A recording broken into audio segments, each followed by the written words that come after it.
బద్రీనాథ్, దక్షిణాన రామేశ్వరం, తూర్పున పూరి జగన్నాథ్ ఆలయం, పడమర ద్వారక.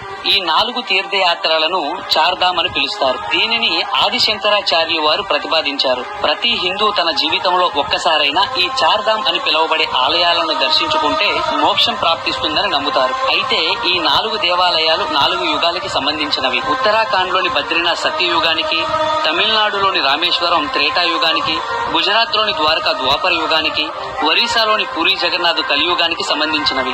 యమునోత్రి, గంగోత్రి, కేదార్నాథ్, బద్రీనాథ్ ఈ పుణ్యక్షేత్రాలను చోటా చార్ధామ్ అని పిలుస్తారు. పురాణాల ప్రకారం విష్ణువు ఉన్న చోట శివుడు కూడా ఉంటాడు. అయితే ఈ చార్ధామ్ ఈ నియమాలను అనుసరిస్తుంది.